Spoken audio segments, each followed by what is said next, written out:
মুখ্যমন্ত্রীর বিরুদ্ধে কেন কোনো ব্যবস্থা নেওয়া হবে না? কারণ মুখ্যমন্ত্রী হুমকি দিচ্ছেন বিজেপি নেতাদের সরাসরি তাদের খুন করা হবে, যে অভিযোগ করছেন শুভেন্দু অধিকারী।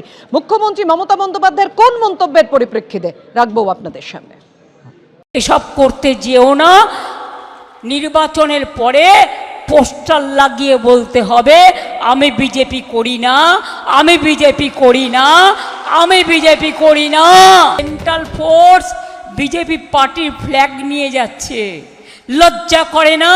গলায় দড়ি দিয়ে মরা উচিত বিজেপির নেতৃবৃন্দকে। আমি সেন্ট্রাল ফোর্সকে রেসপেক্ট করি, কিন্তু আমি দেখেছি কাল বাঁকুড়ায় বিজেপির ফ্ল্যাগ নিয়ে যাচ্ছে। কোনোদিন যা হয়নি কমপ্লেন হয়েছে। মধু আর বিধু হয়েছে দুই ভাই, যত পারো চক্রান্ত তাই করে তাই। আর যদি মনে করে বাইরে থেকে এজেন্সি এনে ছাপ্পা করবে, মা বোনদের বলবো যে রাধে সে চুলো বাঁধে।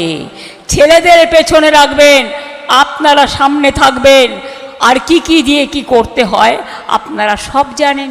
ধস্তাধস্তি, হাতাহাতি, মোটর বাইক ফেলে তাণ্ডব, কেন্দ্রীয় বাহিনীকে লক্ষ্য করে ইট, তুমুল উত্তেজনা সিইও দপ্তরের সামনে। ব্যাগ ভর্তি ফর্ম জমা দেওয়ার অভিযোগকে কেন্দ্র করে এভাবেই উত্তেজিত হয়ে ওঠে পরিস্থিতি।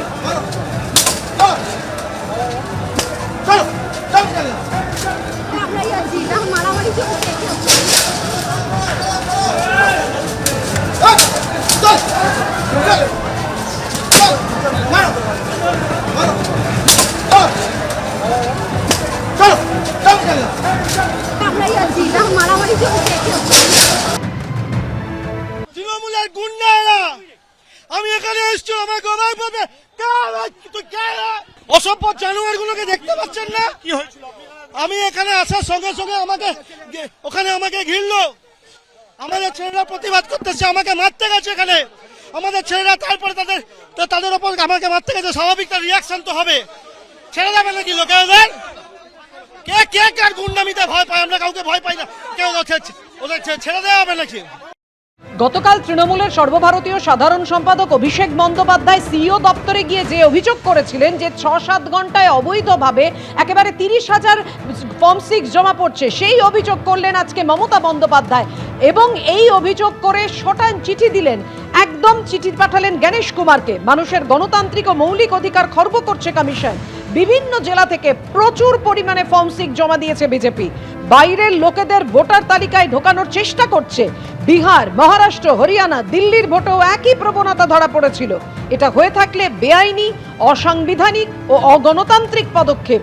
এটা কমিশনের মতো সাংবিধানিক প্রতিষ্ঠানের ভূমিকা হওয়া উচিত নয়।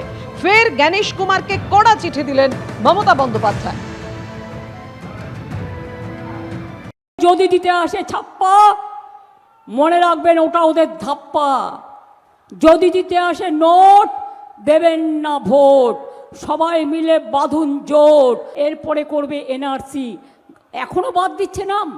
তার মানে আপনার ভোটার লিস্টের নাম থাকলেও আপনি জানেন না ভোটের দিন আপনি ভোট দিতে পারবেন কি না।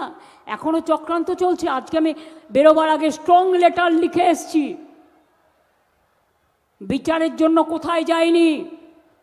মানুষ যদি বিচার না পায়, সেই দেশটা ধ্বংস হয়ে যায়।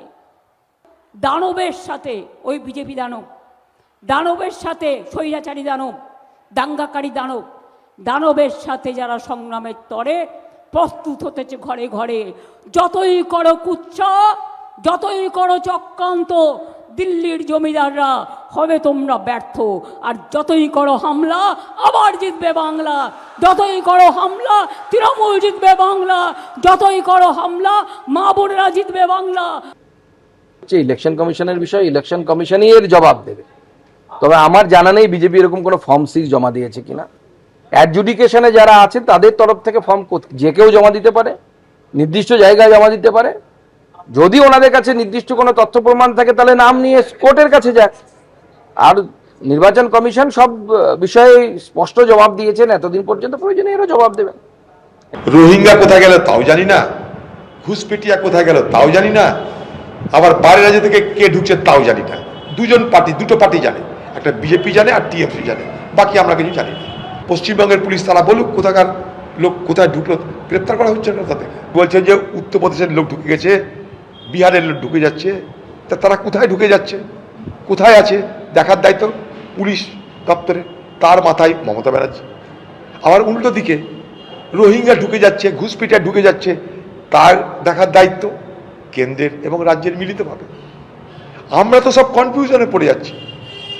যত ভোট আসছে তত ডায়লগবাজি শুরু হয়ে গেছে বিজেপি আর তৃণমূলের মধ্যে। মানুষের ভালো মন্দ নিয়ে কোনো আলোচনা নাই। এবিপি আনন্দ, এগিয়ে থাকে, এগিয়ে রাখে।